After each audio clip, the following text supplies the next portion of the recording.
Viewers, Bangla serial সমাচার শুভ বিবাহের আজকের পর্বে তোমাদের স্বাগত জানাচ্ছে।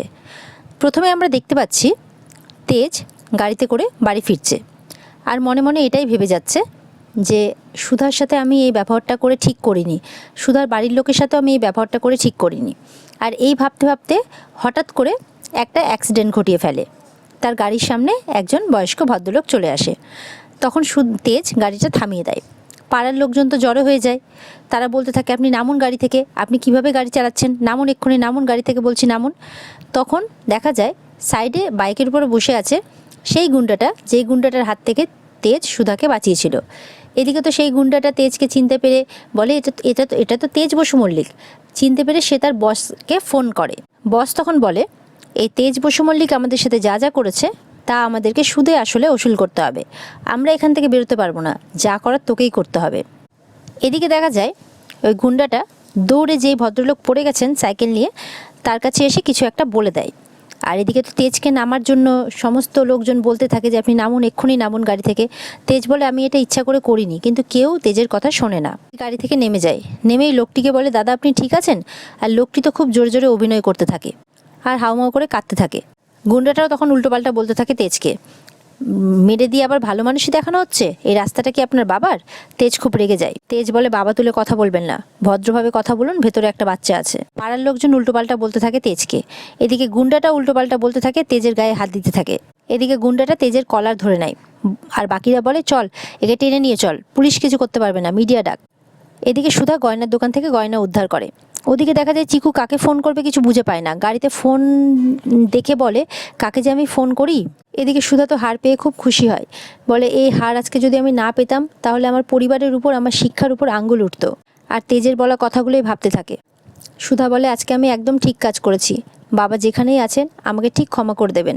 কেয়া বলে, আজ যদি তোমার বাবা বেঁচে থাকতেন তাহলে তোমার উপর গর্ববোধ করতেন। সুধা বলে, শোন কেয়া, আমি আর অপেক্ষা করতে পারবো না, আমাকে ওদিকে বাড়ি ফিরতে হবে 5টার মধ্যে। তখন কেয়া বলে, হ্যাঁ সুধা যা, ওদিকে জামাইবাবু অপেক্ষা করছেন। তখন সুধার কাছে ফোন আসে। সুধা ফোনটা রিসিভ করতেই চিকু জোরে করে বলে, বউ দিদি, দাদাভাইকে বাঁচাও। সুধা তো খুব ভয় পেয়ে যায়, বলে কি হয়েছে ওনার, ফোনে সবটা বলে। এদিকে দোয়েল তরিতাকে ফোন করে সবটা জানায় যে জামাইবাবু তো একাই বেরিয়ে পড়েছেন আর সুধা তো ওদিকে নেকলেসটা হারিয়ে ফেলেছে। এটা শুনে তো তরিতা খুব খুশি হয়ে যায়। তরিতা বলে, এই বাড়িতেও তো খুঁজে পাচ্ছিল না, ওই বাড়িতেও পায়নি? দোয়েল বলে, না, পুরো মুখে ঝামা ঘষে দিয়েছে আজকে। তখন তরিতা বলে, আচ্ছা তেজ কি বলল?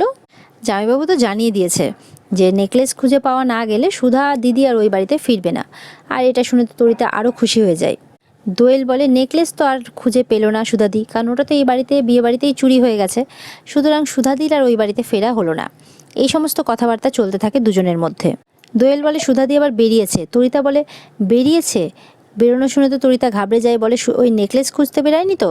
দোয়েল বলে, না না, ওই নেকলেস আর এই জীবনে খুঁজে পাবে না, আর এই জীবনে আর সুধাদির শ্বশুরবাড়ি ফেরাও হবে না। তরিতা এই শুনেই ফোনটা রেখে দেয়। এদিকে তেজের মা তেজের আর বৌমার জন্য খুব চিন্তা করতে থাকে যে ওরা এখনও বাড়ি ফিরছে না কেন, কখন ফিরবে। মেজমা বলে যে একটু কিছু খেয়ে নাও বৌদি, ওরা ঠিক সময় মতো বাড়ি ফিরে আসবে। তেজের মা বলে, তুই কী রে, তুই দেখতে পাচ্ছিস না আমি ছেলেটার জন্য কত চিন্তা হচ্ছে, এই সময় আমার মুখ দিয়ে খাবার ঢুকবে? তরিতা মনে মনে বলতে থাকে, তোমার বৌমা তো আজ আর এই বাড়িতে ফিরবে না মা, আর কোনোদিন এই বাড়ির চৌকাট পেরোতে পারবে না সুধা বড় মা। এই সমস্ত কথা মনে মনে ভাবতে থাকে তরিতা। তেজের মেজো কাকি তেজের মাকে বোঝাতে থাকে, আচ্ছা তুমি এত চিন্তা কেন করছো, ওখানে তো মা বাবা সবাই গেছে, ঠাকুর বউ সবাই গেছে, যদি কিছু বাড়াবাড়ি হতো তাহলে তো আমাদের ফোন করে বলতো, তাই না? তুমি এত চিন্তা করো না। তেজের মা তখন বলেন, বাড়ির বাইরের কোনো কিছু জানার অধিকার আছে নাকি আমাদের? আমাদের যে যা যতটা দয়া করে বলে ততটাই আমাদের জেনে থাকতে হয়। তেজের খবর পেয়ে তেজের দিদি আর জামাইবাবু ছুটে চলে আসে বাড়িতে আর বলে, মা ভাইয়ের কি হয়েছে, কি হয়েছে মা ভাইয়ের, প্রশ্ন করতে থাকে। তেজের মা কাঁদতে কাঁদতে বলতে থাকে, ওরা দ্বিধাগমনে গেছিল কিন্তু ওরা কেউ এখনও বাড়ি ফেরেনি। আর এটা শুনে তো দিদি জামাইবাবু খুব অবাক হয়ে যায়, তারা মাকে বারবার প্রশ্ন করতে থাকে। তেজের কাকি তখন বলে, তোরা চিন্তা করিস না, ওরা ভালো আছে। আর এদিকে দিদি বলতে থাকে, এটা কি করে হলো, শ্বশুরবাড়িতে গিয়ে কারো এত বড় বিপদ হয়, আমি তো ভাবতেই পারছি না। আর বলে, সুধা থাকাকালীন আমার ভাইয়ের এত বড় বিপদ ঘটলো কি করে, ও তখন কি করছিল? জ্যোৎস্না তো খুব রেগে যায়, বলে ও আজ বাড়ি ফিরুক, বাড়ি ফিরে ওকে সবটা কৈফিয়ত দিতে হবে।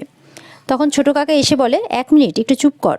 তেজের ছোটো কাকা বলে, তুই যার উপরে এতটা রাগ করছিস সেই আজকে প্রাণের ঝুঁকি নিয়ে আমাদের তেজকে বাঁচিয়েছে। আর এটা শুনে তো তেজের দিদি খুব অবাক হয়ে যায়। তেজের দিদি বলে, গুন্ডা মানে? এর মধ্যে আবার গুন্ডা কোথা থেকে জুটলো? ও তো প্রথমবার ওর শ্বশুর বাড়ি গেছে, তাহলে ওর শত্রু কোথা থেকে এলো? তেজের মা বলে, আমি তো কিচ্ছু বুঝতে পারছি না, ওরা বাড়ি না ফেরা অবধি আমি কিছুই বুঝতে পারছি না। জ্যোৎস্না বলে, এমন নয় তো, পাড়ার লোকেদের সাথে ওদেরই শত্রুতা ছিল আর সেই কোপটা আমার ভাইয়ের গায়ে এসে পড়লো। এটা শুনে তেজের মা খুব অবাক হয়ে যান। জ্যোৎস্না বলে, এই সুধাকে আমার কোনোদিনই ভরসা হয় না, বাড়ি ফিরুক ও আজ, তারপর ওকে দেখাচ্ছি আমি।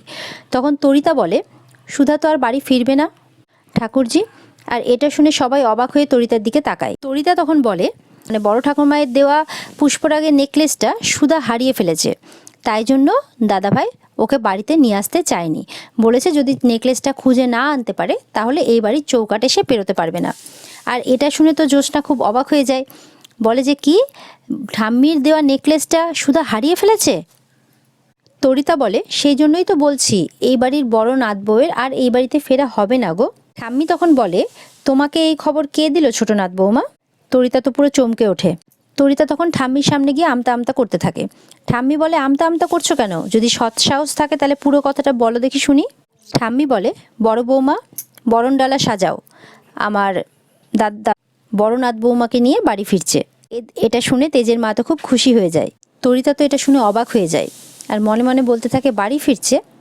জ্যোৎস্নাও খুব অবাক হয়ে যায়। তখন ঠাম্মি বলে, আকাশ থেকে পড়ার কোনো কিছু হয়নি, কাননবালা দেবীর যে মানুষ চিনতে ভুল হয় না সেটা আবারও প্রমাণ হয়ে গেল। আর এটা শুনে সবাই আরও অবাক হয়ে যায়। এদিকে তো পাড়ার লোক তেজের গায়ে হাত তুলতে থাকে। তেজ তো খুব রেগে যায় যে এইভাবে আমার গায়ে আপনারা হাত দিতে পারেন না, এই সমস্ত কথাবার্তা চলতেই থাকে। পাড়ার লোক উল্টোপাল্টা বলতেই থাকে তেজ তখন ওনাকে বলে, আপনাকে কত টাকা ক্ষতিপূরণ দিতে হবে বলুন, আমি দেব। তখন ওই লোকটা বলে 50,000 টাকা। ওই লোকটা বলে, 50,000 টাকা তো আপনার হাতের ময়লা। তখন তেজ বলে, দেখুন আমি খেটে রোজগার করি, প্রত্যেকটা টাকার মূল্য আমি বুঝি। আপনি তো বলতেই পারছেন না যে আপনার কোথায় চোট লেগেছে। এইভাবে জোর জুলুম করে সবাই মিলে টাকা আদায় করছেন আমার কাছ থেকে। আপনি আমার সঙ্গে হাসপাতালে চলুন, আপনার চিকিৎসার যা খরচ হবে সবটাই আমি দেব। ওই গুন্ডাটা সমানে পাড়ার লোককে উত্তেজিত করতে থাকে আর বলতে থাকে, কোথাও যাবে না উনি, এখনই আপনি ওনাকে টাকাটা দিন। আর পাড়ার লোকও ওই গুন্ডাটার হয়ে কথা বলতে থাকে। তেজ তখন বলে, আপনারা অদ্ভুত কথা বলছেন তো, ওনার চোট লেগেছে, ওনাকে হাসপাতালে নিয়ে যাবেন কোথায় সেটাও আপনি, আর আমি যে নিয়ে যাব সেটাও আমাকে করতে দিচ্ছেন না আপনারা। তেজকে নিয়ে তারা পুলিশের কাছে যেতে থাকলে তেজ বলে, ডাকুন পুলিশ। আর সেই সময় গুন্ডাটা আবারও সেই পড়ে যাওয়া লোকটার কানে কিছু একটা বলতে থাকে। দেখা যায় সুধাও সেখানে পৌঁছে গেছে। সুধা গুন্ডাটাকে দেখে চিনতে পারে, বলে, ওটা পচাদানা, এটা তো ফন্টে আর কাতলাদার লোক, তার মানে ওরা ইচ্ছে করে মিস্টার বসু মল্লিককে ফাঁসানোর চেষ্টা করছে। বলে, ভোলাদা স্পিডে চালাও।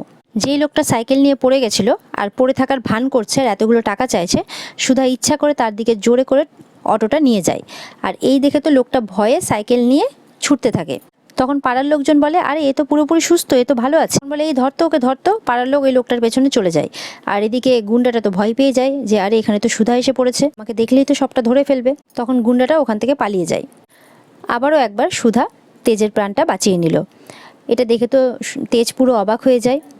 তেজ জিজ্ঞাসা করে, আপনি এখানে? তেজ তখন গাড়ির লকটা খুলে দেয়। চিকু নেমে আসে আর বলে, দেখলি দাদা ভাই, বৌদিদির কত বুদ্ধি, ওই দুষ্টু লোকটাকে কিভাবে জব্দ করলো। সুধা তখন বলে যে, মিস্টার বসু মল্লিক, 5টা বাজতে আর 10 মিনিট বাকি আছে, আপনি প্লিজ তাড়াতাড়ি বাড়ি চলুন। ঠাম্মি বলেছে 5টার মধ্যে বাড়ি ফিরতে। এদিকে মনে মনে তেজ ভাবতে থাকে, উনি কি তাহলে সেই নেকলেসটা খুঁজে পেলেন? এদিকে দেখা যায় সুধার বৌদি অনেক কিছু কেনাকাটা করে চুপ করে বাড়ির মধ্যে ঢুকছে, কিন্তু তার মেয়ে তো দেখে ফেলে। তার মেয়ে বলে, মা তুমি এত কিছু কেনাকাটা করে এনেছো? তখন তার মা তখন বলে, এই তুই চুপ কর, এই দেখ সবার জন্য এনেছি, তোর জন্য, আমার জন্য, তোর বাবার জন্য, এই দেখ তোর জন্য একটা চেনও কিনে এনেছি। দিয়ে চেনটা তার গলায় পরিয়ে দেয়। তখন মেয়ে বলে, মা এটা তো খুব দামি একটা চেন, তুমি কোথা থেকে পেলে? তুমি তো সবসময় বলো যে বেশি দামি জিনিস আমরা কিনতে পারি না, আমাদের কাছে তো টাকা নেই, তাহলে তুমি আজকে এত দামি দামি জিনিস কিনে এনেছো যে, তুমি কোথা থেকে টাকা পেলে? তখন সুধার বৌদি বলে, এই তুই পড়ছিস, পড়তে বস, আমার কথা তুই আমাকেই শোনাচ্ছিস, এত পাকা পাকা কথা বলতে হবে না, তুই চুপ করে পড়তে বস। আর বলে ঘরে চলে যায়।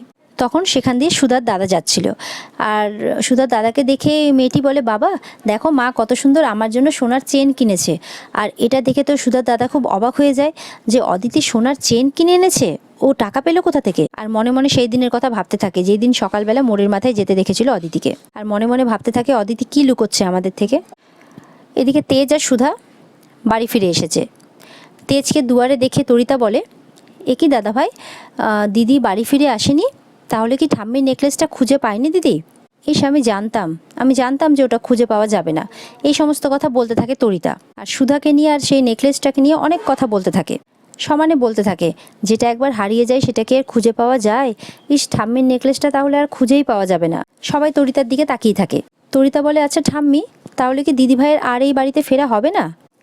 বড় মা তখন বলে যে, ছোটনাথ বৌমা তুমি চুপ করে থাকো। তরিতা বলে, আসলে না, আসলে দিদি হাটটা খুঁজে পায়নি তো, তাই আমি ভাবছিলাম যে বাড়ি বোধহয় আর ফেরা হবে না। তখন সুধা বলে ওঠে, বাড়ি তো আমাকে ফিরতেই হতো তরিতা, ঠাম্মিকে যে কথা দিয়েছিলাম আর সে কথা যে আমাকে রাখতেই হতো। তখন সুধাও চলে আসে তেজের পাশে। আর সুধাকে দেখে বাড়ির সবাই তো খুব খুশি হয়ে যায়, কিন্তু তরিতা অনেকটা অবাক হয়ে যায়। ঠাম্মি খুব খুশি হয় সুধাকে দেখে। সুধা বলে, বড় ঠাম্মির নেকলেস আমি ফিরিয়ে আনতে পেরেছি ঠাম্মি, আপনাকে দেওয়া কথা আমি রেখেছি। ঠাম্মি আর বাড়ির সবাই দেখে যে সুধা তার গলাতে সেই নেকলেসটাই পরে আছে, যেটা ঠাম্মি তাকে দিয়েছিল, পুষ্পরাগের নেকলেস। আর এটা দেখে ঠাম্মি খুব খুশি হয়ে যায়, সুধাকে দু চোখ ভরে দেখতে থাকে। ঠাম্মি তখন খুশি হয়ে দুজনকে বরণ করে। তরিতা বলে, বাবা, এইটুকু সময়ের মধ্যে দিদিভাই নেকলেসটা খুঁজে পেলো কোথা থেকে? এই মেয়ে তো দেখছি শুধু গুন্ডাদের সাথে লড়াই করতে পারে এমনটা নয়, গোয়েন্দাগিরিটাও খুব ভালো করেই পারে। সুধা তখন ঠাম্মিকে বলে, এবার আমায় ক্ষমা করে দিয়েছেন তো?